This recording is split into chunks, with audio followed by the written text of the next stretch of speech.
Salut, c'est Trado, je suis content de vous retrouver pour la mise à jour de l'analyse technique du CAC 40 au programme de l'analyse de la séance du jour, quelques plans de trade, la préparation de la journée de trading de mercredi et je vous retrouve juste après ça. Alors avant de commencer, je tiens à vous signaler que je serai en vacances à partir du 1er ou du 2 janvier, quelques jours éloignés de ma ville d'accueil. Je ne sais pas si je pourrai mettre à jour les articles, les vidéos, je ne sais pas quel sera véritablement l'état de la connexion, mon emploi du temps va être beaucoup plus incertain. Je vais essayer quand même de tenir à jour au moins sous forme de texte les analyses pour que ceux qui traitent ne soient pas complètement livrés à eux-mêmes, enfin ceux qui ont besoin de mon aide. Et je vous en dirai plus, mais pour l'instant je peux pas vraiment, ça durera une semaine. Voilà.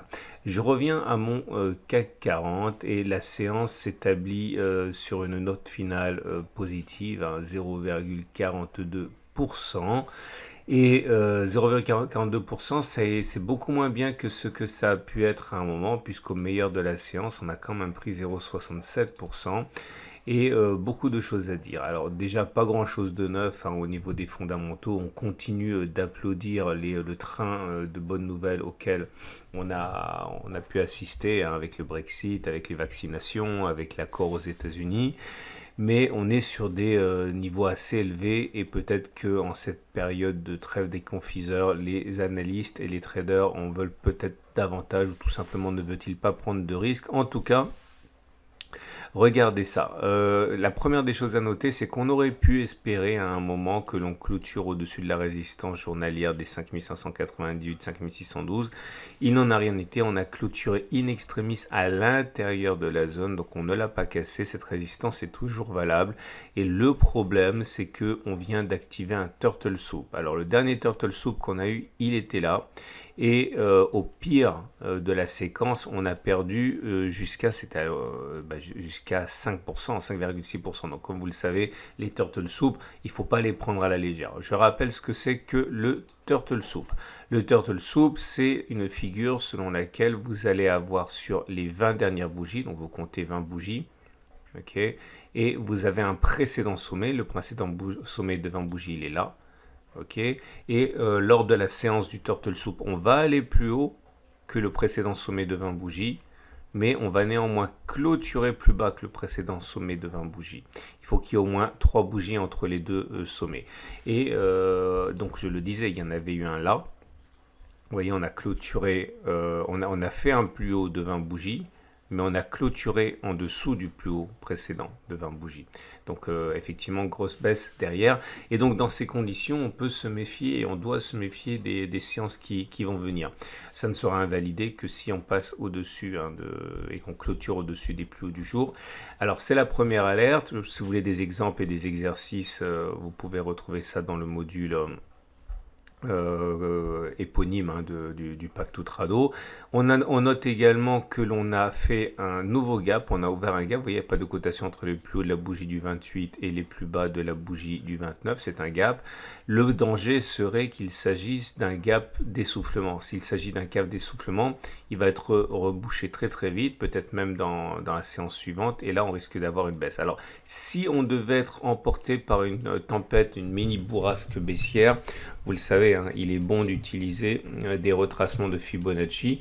Donc si on prend la dernière impulsion haussière, en imaginant, et je tire des plans sur la comète, que l'on engage une baisse, le premier niveau de support, il serait sur les 23,6% de Fibonacci, à savoir 5550 environ, correspondant à une baisse depuis les niveaux actuels de 1,2%, ce qui n'est pas non plus bien terrible. En tout cas, dans l'immédiat, on note deux choses.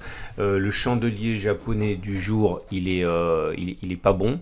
Il est pas bon parce que malgré sa couleur verte qui montre la pression haussière, on a une mèche haute qui est longue. On termine dans le tiers baissier. Il faudrait pas que l'on ait une étoile du soir. Une étoile du soir, ce serait une bougie rouge juste après, dont le corps ne chevauche pas le corps précédent. Ok, on verra ça et on va pas non plus trop fantasmer par rapport à ce qui pourrait se passer, mais ça serait quand même une notre alerte baissière.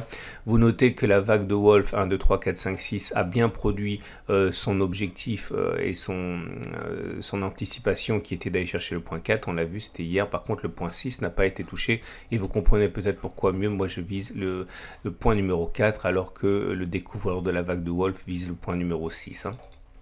Alors, néanmoins, il ne faut pas non plus dramatiser, hein. Si la séance à laquelle on assiste aujourd'hui est mineure et que la hausse devrait reprendre, on est toujours en phase, je vous rappelle, pour un ralliement de l'objectif déterminé par ce gap, hein, qui, au cas où il s'agirait d'un gap de continuation, ce serait d'aller chercher, on l'a déjà dit, les 5785. En fait, on n'en sait absolument rien. Tout ce qu'on sait, c'est qu'il y a des scénarios possibles et des ratios gain-risque, et on peut toujours trader ce que l'on veut à partir du moment où on est du côté des stats avec des ratios gain-risque qui sont en adéquation également. Troisième point, du coup, puisque ça vous plaît, je vous remonte encore à la bougie Aiki du jour. Donc ça se passe à configurer. Ici, je choisis donc les bougies Aiki. Et comme vous pouvez le voir, la bougie du jour n'est pas mauvaise en tant que telle, hein. Au contraire, hein, vous avez encore une mèche sans mèche basse, comme la précédente, celle d'avant, ou encore les trois bougies précédentes. Une mèche haute plutôt courte, hein. Donc au regard de cette bougie-là, normalement, hein, il y a plus de chances pour que l'on continue à progresser, plutôt que cette bougie corresponde au sommet à considérer. On revient sur les bougies en chandelier japonais et j'aimerais maintenant passer aux éléments purement techniques. Alors la moyenne mobile à 20 jours, elle est là. Ça, on voit qu'on est au-dessus, la 20 qui monte, donc la tendance générale, elle est haussière. La moyenne mobile à 7 jours, elle est là et elle monte également. Donc la tendance de court terme est haussière. La moyenne mobile à 50 périodes est là, elle est haussière. La tendance de fond est haussière. Et la moyenne mobile à 200 également est haussière et on est au-dessus, ce qui signifie que la tendance de long terme sur cette unité de temps est également haussière. On a fait le tour. Ce que j'espère toujours, hein, c'est que l'on aura un croisement haussier fort M7 M20. Il faudra suivre le balai M7 M20 d'ici 2 ou 3 séances. On passe maintenant aux autres éléments techniques et la nouvelle du jour réside du côté de l'Awesome oscillateur.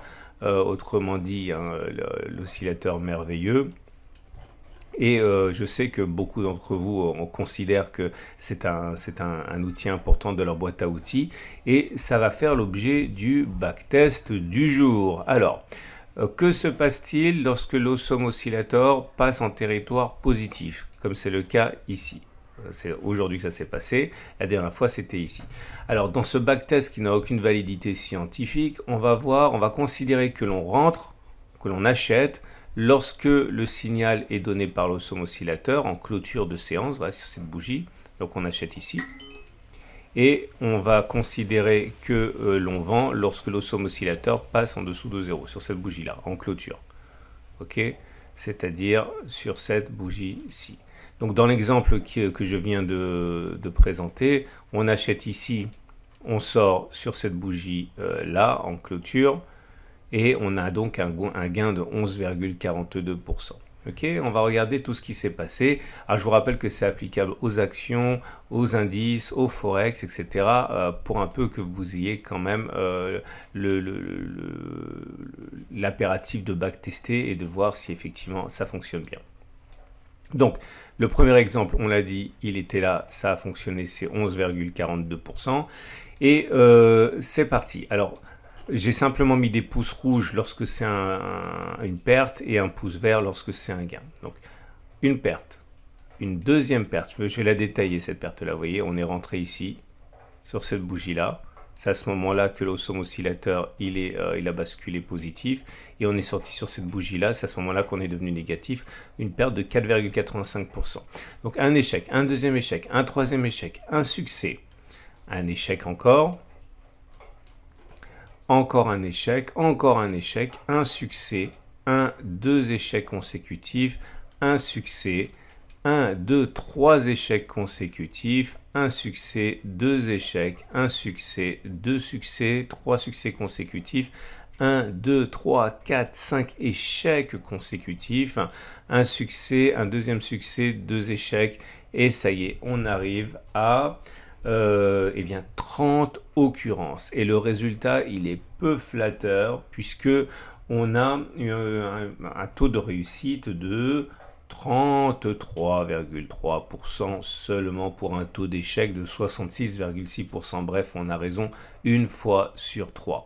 Alors, on peut se demander légitimement ce que cet oscillateur a de merveilleux, à part le fait de nous amener dans le mur en termes de probabilité. En fait, le succès de cet oscillateur réside surtout dans le ratio gain-risque, parce que lorsque l'on se contente de regarder les succès et les échecs, effectivement, c'est pas glorieux, mais lorsque l'on regarde combien on gagne quand on a raison et qu'on compare ça à ce que l'on perd quand on a tort, on se rend compte que, voilà, clairement, sur les 10 occurrences où ça a fonctionné, on a progressé en moyenne de 5,16%. Et sur les 20 occurrences où on a perdu, eh bien, on a baissé en moyenne de 2,48%. Autrement, on dit, vous voyez bien que on gagne plus que 2 fois plus lorsque l'on a raison que l'on ne perd lorsque l'on a tort. Ce qui fait que l'espérance mathématique, elle est positive. Donc clairement, ce que ça signifie, c'est que ça ne se joue pas à grand chose, mais effectivement, en appliquant cette stratégie, si on imagine que ce backtest est correct et il n'est pas correct parce que j'ai fait que 30 occurrences et c'est insuffisant, le secret réside dans le fait qu'on gagne beaucoup plus quand on gagne que l'on perd quand on a tort, et c'est donc une possibilité de gagner de l'argent. Maintenant, je vous cacherai pas que il y a des façons d'optimiser ça. Par exemple, à titre personnel, j'ai fait un autre backtest, et par exemple, si on vise une sortie à plus 5% avec un stop loss à 2% et qu'on laisse pas les sorties se faire par l'oscillateur, mais simplement sur objectif, donc clairement on vend à plus 5% ou on prend un stop loss à moins 2%, on améliore déjà significativement le résultat. Je vous laisse découvrir ça vous-même. On continue et on enchaîne donc avec l'Ishimoku. Et l'Ishimoku, ça s'améliore cette histoire parce que comme vous pouvez le voir, alors attendez, j'ai enlevé tous les trucs parce qu'on ne voit plus rien. Ce qui est bien dans cette histoire, c'est que nous avons le nuage qui est ascendant, donc la tendance de fond est haussière.